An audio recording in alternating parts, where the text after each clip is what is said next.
السلام على الحسين. جب گھر کا ایسا ماحول ہوتا تو 13 برس کا بچہ بھی تڑپ رہا ہے کہ کل کے شہیدوں میں میرا نام ہے کہ نہیں. کسی کو کہنے کی ضرورت پیش نہیں آ رہی ہے. خود بچے کے دل میں یہ سوال پیدا ہو رہا ہے.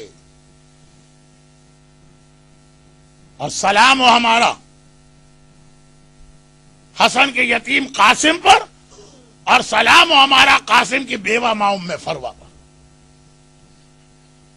کربلا کے میدان میں اہل بیت کے گھرانے کی جتنی بیویوں نے اپنے اپنے جگر کے ٹکڑے راہ خدا میں قربان کی، ان سب میں ام فروا کا کیس اس لیے ڈیفرنٹ ہے. مرد نہیں سمجھیں گے، عورت سمجھے گی کہ جوانی میں بیوہ ہو گئی ہیں یا وڈو ہو گئی ہیں. جوانی میں عورت بیوہ ہو جائے اور ایک ہی اس کی اولاد، وہ اپنی ساری زندگی اس اولاد کی خاطر گزارتی، اور اب ایک ہی خیال، ایک ہی کنسیپٹ اس کے ذہن میں ہوتا، جلدی سے میرا بیٹا جوان ہو، میں اس کی شادی کروں اور اپنے ساری زندگی کے پرابلم کو بھول جاؤں. لیلا نے اکبر قربان کیا لیکن لیلا بیوہ نہیں تھی. رباب نے اصغر قربان کیا لیکن رباب کا سواگ سلامت. زینب نے انو محمد قربان کیے لیکن عبداللہ ابن جعفر طیار تھے. ام فروا وہ کیس ہے کہ جوانی میں شوہر کو کلیجے کے ٹکڑے ٹکڑے تشت میں گرتا دیکھا، اور 1 سال کا قاسم گود میں، اور ام فروا کو اب تک وہ منظر یاد کہ میرا آقا اور مولا حسن مجتبی معاویہ کے دیے ہوئے زہر سے کلیجہ ٹکڑے ٹکڑے ہو رہا، لیکن اس وقت بھی مجھے بلایا اور کہا کہ اے ام فروا، میرے بیٹے کی زندگی میں ایک بہت ہی مشکل وقت آئے گا، میں ایک تعویذ دیتا ہوں، یہ حفاظت سے رکھنا، جب میرا بیٹا بڑا ہو جائے تو یہ تعویذ اس کے بازو پہ باندھ دینا، اور جب اس کی لائف کا سب سے مشکل مرحلہ آئے تو یہ تعویذ کھول کے دیکھ لے. تعویذ باندھا جاتا ہے جان کی حفاظت کے لیے. ام فروا کو بھی نہیں معلوم تھا کہ یہ تعویذ کہاں یوز کرنا. 1.5 سال کا قاسم ماں کی گود میں، شوہر کا کلیجہ ٹکڑے ٹکڑے ہو کے تشت میں گر رہا ہے، روتے ہوئے تعویذ سنبھالا. لیکن اب جب قاسم بڑے ہونے لگے، ام فروا قاسم کو دیکھتی ہیں اور ایک نئی زندگی ملتی ہے. میں نے تو بے بگی کے عالم میں جیسی زندگی گزاری. یاد رکھیے کہ اگر اہل بیت جیسا گھرانہ ہو اور حسین جیسا ہیڈ آف دا فیملی ہو، لیکن بیوہ ہونا عورت کے لیے ایک مسئلہ. اب ام فروا کی ساری امیدوں کا مرکز میرا قاسم بیٹا، یہ جوان ہوگا، اللہ اسے ہر مصیبت سے بچا، اللہ اسے ہر آفت سے بچا. اتنا خیال کرتی ہیں ام فروا قاسم کا، قاسم کو دھوپ نہ لگ جائے، قاسم بیمار نہ ہو جائے، ایسا نہ ہو کبھی قاسم بھوکا رہ جائے، ایسا نہ ہو کبھی قاسم پیاسا رہ جائے. مرد نہیں سمجھ سکتے کسی بیوہ عورت سے جو جوانی میں بیوہ ہو. یہ پوچھی، یہاں تک کہ کربلا آ گئی. اور اب دیکھیے ام فروا کو، اور ادھر دیکھیے قاسم کو. عاشور کی رات اور آدھی رات کا وقت آ چکا. حسین نے مردوں کا الگ امتحان لے لیا، عورتوں کا الگ امتحان لے لیا. اور اب حسین آ کے مصلی بچھا کے اس مصلی پہ بیٹھ گئے جس پرپس کے لیے حسین نے ایک رات کو مانگا تھا. نمازیں ہیں، دعائیں ہیں، عبادتیں ہیں.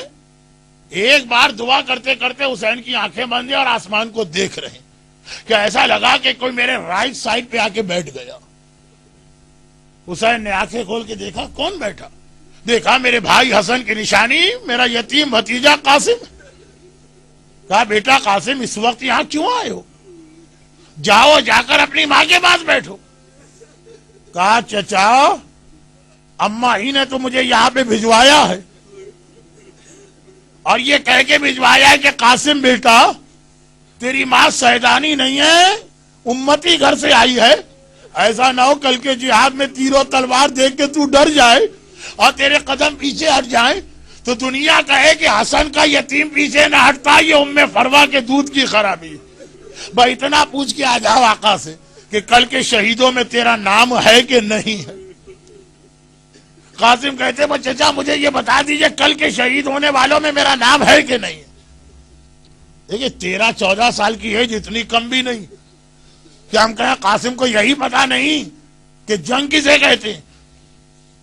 حسین نے کہا یا بنیا پہلے تو یہ بتا کیفا اندکل موت، کل کی مرنے کی بات کر رہا ہے، موت کہتے کسے ہیں؟ کیا جواب دیا قاسم نے؟ پورا اسلام آ گیا کہ اعلی من الاصل، اللہ کے نام پہ جو موت ماری جائے وہ شہد سے زیادہ خوشگوار اور شیرین ہوتی ہے۔ لیکن چچا آپ نے یہ نہیں بتایا میرا نام ہے کہ نہیں۔ اب حسین قاسم کو دیکھتے، دیکھیں کچھ رشتے ایسے ہوتے ہیں کہ آدمی کتنا بڑا ہو جائے پھر بھی چھوٹا رہتا۔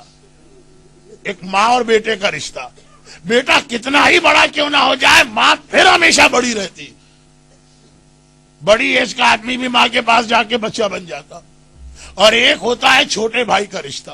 قاسم کو دیکھتے ہیں حسین کو اپنا بڑا بھائی حسن مجتبی یاد آ جاتا، ایک بار گلے سے لگا لیا، قاسم کے جسم کو سونگ رہے اور کہہ رہے قاسم بیٹا تجھ میں سے مجھے اپنے بھائی حسن مجتبی کی خوشبو آ رہی، کاش میرا بھائی آج کربلا میں میرے ساتھ ہوتا اور دیکھتا اس کا حسین کس امتحان کو دے رہا۔ حسین کی بات بھی بالکل لاجیکل، حسن کو یاد کر رہے، پوری زندگی دونوں بھائیوں نے گزار، لیکن قاسم تو بے چین ہے نا۔ جب 3 مرتبہ سوال کیا اور کوئی جواب نہ ملا تو ایک مرتبہ گھبرا کے کہا چچا میں سمجھ گیا کل کے شہیدوں میں میرا نام نہیں ہے، تبھی تو آپ میرے سوال کا جواب نہیں دے رہے۔ ایک بار حسین نے کہا قاسم تو اپنی بات کرتا، کل کے شہیدوں میں تو اصغر کا نام بھی شامل ہے۔ بھائی اتنا سننا، 13 سال کا شہزادہ جوش میں آ کے کھڑا ہو گیا، چچا کیا یہ بے حیا فوج ہمارے خیموں میں داخل ہو کے اصغر کو شہید کرے گی؟ قاسم ہر مصیبت کے لیے تیار ہیں، فوج بے حیا ہمارے خیموں میں نہیں آنا چاہیے۔ حسین نے جواب دیا نہیں قاسم بیٹا، اصغر خیمے میں شہید نہیں ہوگا، تیرا چچا اپنی گود میں لے کے جائے گا اور اصغر مارا جائے گا۔ شاید حسین نے تفصیل اس لیے نہ بتائی کہ خالی یہ تصور کر کے کہ فوج بے حیا خیموں میں آ کے اصغر کو مارے قاسم سے برداشت نہیں ہو رہا۔ حسین کیسے بتائے بیٹا قاسم ارے یہ فوج تو اس طرح خیموں میں آئے گی، خیمے جلائے جائیں گے، چادریں چھینی جائیں گی، ارے تیری بہنوں اور پھوپھیوں کے گھوڑے مارے جائیں گے۔ خوش خوش قاسم واپس اپنے خیمے میں آیا۔ کربلا کا شہید قاسم ایسا شہید جس کی 2-3 خصوصی مصائب، جن میں سے ایک بات، اب قاسم آیا اگلے دن صبح کا وقت ہو گئے، جہاد کربلا شروع ہوا، اور جہاد کربلا میں ہر شہید نے حسین کا پورا ساتھ دیا، مگر ایک مصیبت ایسی جس میں کربلا کے کسی شہید نے حسین کا ساتھ نہ دیا، خالی قاسم نے ساتھ دیا۔ ایک مصیبت، اور وہ یہ ہے کہ جب حسین مارے گئے تھے اور عمر سعد نے فوجیں تیار کی تھی کہ لاشیں پامال کرنا ہے نا، تو ہر سپاہی کا جاننے والا آ کے اپنا لاشا اٹھا لے جاتا۔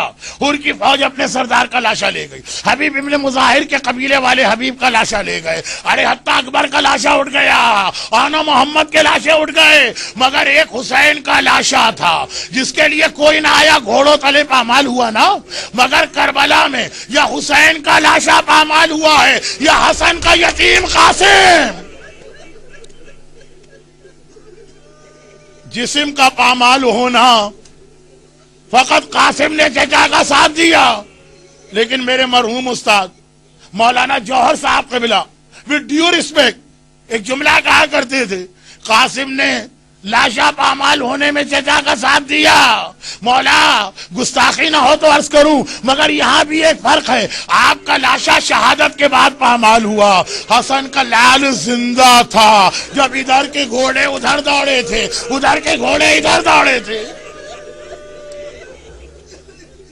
اور یہ لاشا کس حد تک پامال ہوا، بس ذرا شہادت قاسم کے بیان کا انتظار کر لیجئے۔ صبح سے لے کے دوپہر کا وقت آ گیا، جب علی اکبر کا لاشا آ گیا، آن کا لاشا آ گیا، محمد کا لاشا آ گیا۔ ام فروا نے قاسم کو بلایا، کہا قاسم کیا میری رات کی بات صحیح ہو رہی ہے؟ تیری ماں سیدانی نہیں ہے اس لیے تو میدان میں نہیں جانا چاہتا؟ ارے میری شہزادی زینب کے لال مارے گئے، ارے میرے آقا کا 18 سال کا اکبر مارا گیا، تو اب تک کیوں زندہ؟ ہاتھ جوڑ، اماں چچا سے اجازت تو دلوا دے، میں بار بار جاتا ہوں۔ چچا ایک ہی بات کہتا ہے، قاسم تو میرے بھائی کی نشانی ہے، تجھے دیکھ کے مجھے بھیا حسن یاد آ جاتا ہے۔ ایک بار ذرا دیکھیے، یہ ہے کربلا کی ماں۔ حسن مشتبہ نے کہا تھا جب میرا بیٹا بڑی مصیبت میں پڑے تو تعویذ کھولنا۔ ہم اور آپ کہیں گے مصیبت کس کا نام ہے؟ کسی ماں کے بیٹے کی زندگی کو خطرہ ہو۔ آج الٹی بات ہے، بیٹے کی زندگی بچ رہی ہے، فروا کہتی ہے بیٹا اس سے بڑا اور کون سا مصیبت کا مرحلہ ہوگا، لا وہ تعویذ کھول۔ تعویذ کھولا، حسن مشتبہ کا خط تھا، بھیا حسین کربلا میں نہ ہوں گا، میری جانب سے میرا تحفہ قبول کر لے، میرے قاسم کو روکنا نہیں، یہ اپنے باپ کی جانب سے جا کے جہاد کرے گا۔ ام فروا حسین کی بھاوج ہیں، مگر اتنی شرمیلی ہے کہ زندگی میں کبھی حسین سے بات نہیں کی۔ یہ تعویذ اور قاسم کا بازو پکڑ کے زینب کے پاس آتی ہیں، ہاتھ جوڑ کے کہتی ہے شہزادی بھئی یہ دیکھ لیجئے آپ کے بھیا کی وصیت ہے، میرے قاسم کو مقتل میں جانے کی اجازت دلوا دیجیے۔ حسین نے خط پڑھا، آنکھوں میں آنسو آ گئے۔ ہائے میرا بھیا حسن مشتبہ، جا قاسم بیٹا اب میں تجھے نہیں روکوں گا، یہ کہہ کے قاسم کو مقتل میں بھیجا۔ کربلا کے سارے شہیدوں میں قاسم اکیلا شہید ہے۔ جب حسین بھیج رہے ہیں، حسن مشتبہ کی قمیص پہنائی مگر گریبان کو پھاڑ دیا۔ ارے گریبان عام لباس میں نہیں پھاڑا جاتا، کفن کے اندر گریبان پھاڑا جاتا ہے۔ ابھی سے بتا دیا قاسم تیرا چچا تجھے کفن پہنا کے بھیج رہا۔ السلام على الحسين